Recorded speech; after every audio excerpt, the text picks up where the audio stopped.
क्या आईवीएफ से सिर्फ लड़का ही होता है? क्या आईवीएफ से हुए बच्चे अक्सर बीमार रहते हैं? सच बताएंगे सेहत के पहले सेगमेंट में। फिर दूसरे सेगमेंट में समझेंगे कि थके होने के बाद भी आपको नींद क्यों नहीं आ रही है और एवोकाडो खाने के क्या फायदे हैं, जानिए सेहत के तीसरे सेगमेंट में। Brought to you by Candid. Candid dusting powder, 4 skin problems का एक expert solution. Candid dusting powder, हटा खुजली, लगा कैंडिड। हमारे देश में 2.5 करोड़ से ज्यादा लोग इनफर्टिलिटी से जूझ रहे हैं। इसमें महिलाएं और पुरुष दोनों शामिल हैं। अगर कपल्स की बात करें तो हर 6 में से 1 कपल इनफर्टिलिटी से जूझ रहा है।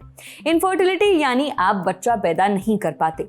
अब जो कपल्स नेचुरली प्रेग्नेंट नहीं हो सकते, उसमें से कई सहारा लेते हैं आईवीएफ का। आईवीएफ यानी इन विट्रो फर्टिलाइजेशन। इसमें महिला के एग्स और पुरुष के स्पर्म को लैब में मिलाया जाता है। फिर इससे बनने वाले भ्रूण यानी एम्ब्रियो को महिला के गर्भाशय में डाल दिया जाता है। आईवीएफ से पैदा हुए बच्चों को टेस्ट ट्यूब बेबी भी कहा जाता है।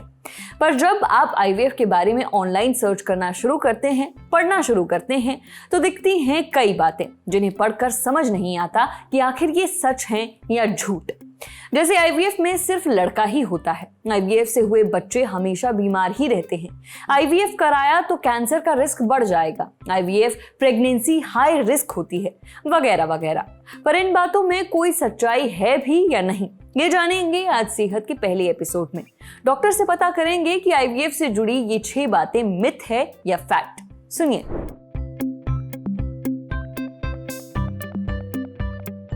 जो पहला मिथ है कि आईवीएफ में सिर्फ लड़का होता है, तो आईवीएफ में लड़का भी हो सकता है, लड़की भी हो सकती है, 2 लड़के भी हो सकते हैं, 2 लड़कियां भी हो सकती हैं, 1 लड़का और 1 लड़की भी हो सकती है। आईवीएफ में सेक्स सिलेक्शन करना इंडिया में बैंड है।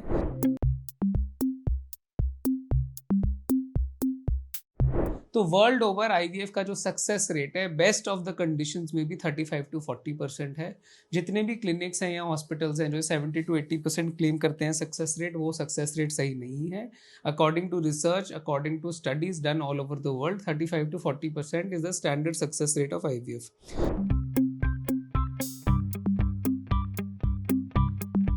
आईवीएफ से हुए बच्चे एब्सोल्युटली वैसे ही रहते हैं जैसे नॉर्मल बच्चे होते हैं। प्रेगनेंसी वैसे ही रहती है जैसे नॉर्मल प्रेगनेंसी रहती है। हमारे यहाँ से आईवीएफ के बच्चे जो 1993 में 95 में हुए थे, अब वो लॉयर्स, जजेस, डॉक्टर्स बन चुके हैं, फॉरेन यूनिवर्सिटीज़ में जाके पढ़ रहे हैं और बहुत सक्सेसफुल हैं, बिल्कुल नॉर्मल हैं।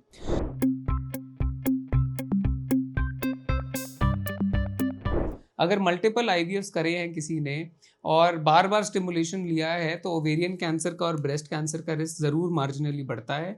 तो इसलिए हम रेकमेंड करते हैं कि मल्टीपल आईवीएफ साइकिल्स नहीं करनी चाहिए।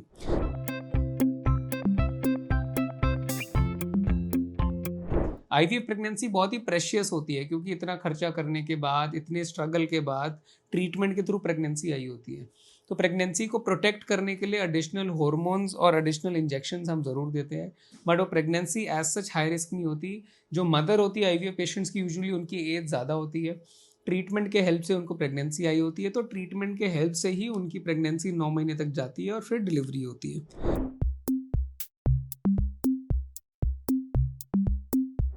तो ये भी सच नहीं है, आईवीएफ बार बार ट्राई करा जा सकता है। हमारे पास पेशेंट्स आए हैं जिन्होंने 10-10, 11-11 बार आईवीएफ ट्राई करा है।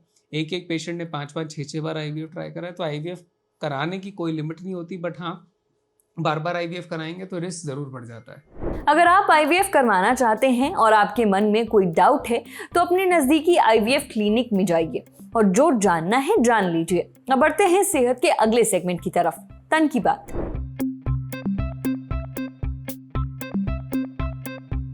पूरा दिन जमकर काम करने के बाद आप रात में घर पहुंचे, भयंकर थके हुए, सोचा इतनी थकान है, बिस्तर पर पड़ते ही नींद आ जाएगी। लेकिन ये क्या, आपको 1.5-2 घंटे तक नींद ही नहीं आई।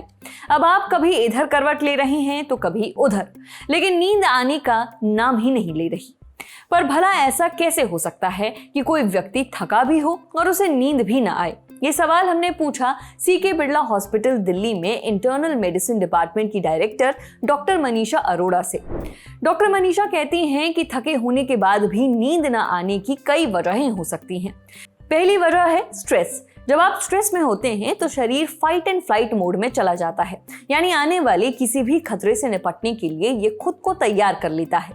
इस दौरान शरीर में कॉर्टिसोल हार्मोन बढ़ जाता है, इसे स्ट्रेस हार्मोन भी कहते हैं। ये दिमाग को बहुत ज्यादा एक्टिव बना देता है, इससे दिमाग शांत नहीं हो पाता और नींद आने में दिक्कत होती है। दूसरी वजह है लाइट जलाकर सोना। जब आप कमरे की लाइट जलाकर सोते हैं तो दिमाग को इशारा मिलता है कि अभी दिन है, रात नहीं हुई है। ऐसे में वो मेलाटोनिन हार्मोन बनाना कम कर देता है, इससे आपको नींद नहीं आती। असल में नींद लाने के लिए मेलाटोनिन हार्मोन बहुत जरूरी होता है। ये हार्मोन आमतौर पर अंधेरे में ज्यादा बनता है। जब आप लाइट बंद करके सोते हैं तो दिमाग इसका प्रोडक्शन बढ़ा देता है, इससे शरीर रिलैक्स होने लगता है, आंखें भारी महसूस होती हैं और आप जल्दी सो जाते हैं। लेकिन जब आसपास रोशनी होती है तो इसका बनना कम हो जाता है, जिससे नींद आने में परेशानी होती है। तीसरी वजह है इंटरनल क्लॉक का गड़बड़ाना। हमारे शरीर में एक इंटरनल क्लॉक होती है जिसे सर्केडियन रिदम कहते हैं। यही तय करती है कि कब सोना है और कब जागना है। अगर कभी आप पूरी रात जागते हैं, दिन में सो जाते हैं या देर रात तक काम करते हैं, मूवी या सीरीज देखते हैं, तो सर्केडियन रिदम बिगड़ जाती है। इससे शरीर का natural sleep wake cycle disturb हो जाता है और सही समय पर नींद आना मुश्किल हो जाता है। चौथी वजह है खराब आदतें।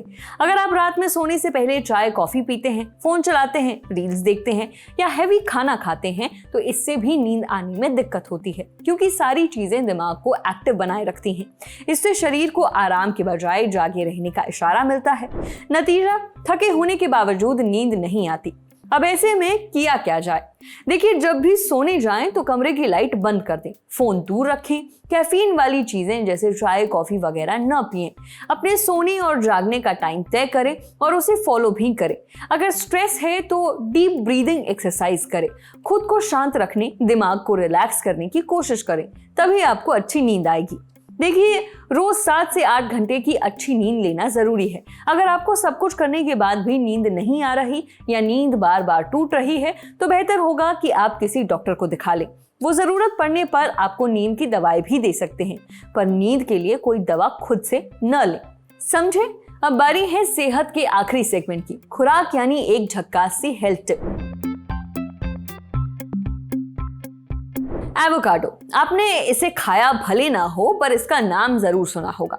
एवोकाडो बड़ा ही फैंसी फल माना जाता है। ये थोड़ा महंगा मिलता है, पर जो भी इसे खाता है इसका गुणगान शुरू कर देता है। इसीलिए हमने सीनियर डाइटिशियन और वन डाइट टुडे की फाउंडर डॉक्टर अनु अग्रवाल से पूछा कि एवोकाडो खाने के फायदे क्या हैं।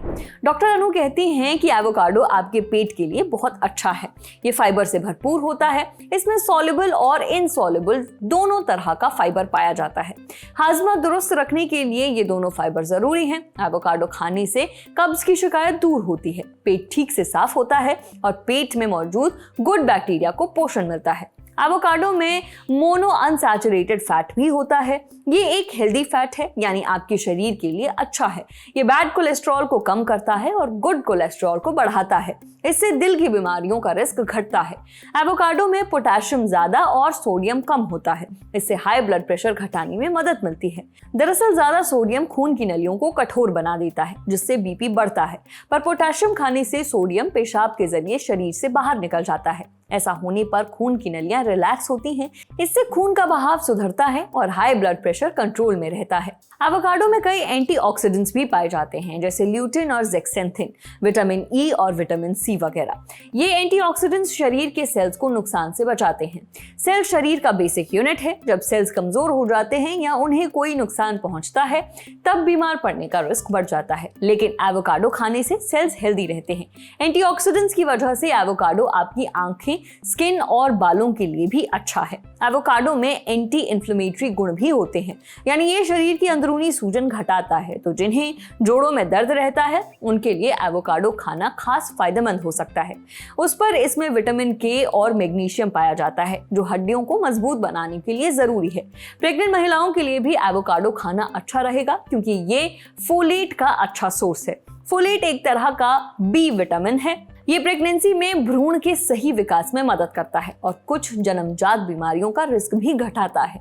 जहां तक बात डायबिटीज के मरीजों की है तो वो भी एवोकाडो खा सकते हैं। इसका ग्लाइसीमिक इंडेक्स 15 से 40 के बीच होता है, यानी लो होता है। लो ग्लाइसीमिक इंडेक्स का मतलब है कि एवोकाडो खाने के बाद शुगर लेवल तेजी से नहीं बढ़ता, इसीलिए डायबिटीज के मरीज बिना किसी टेंशन के एवोकाडो खा सकते हैं।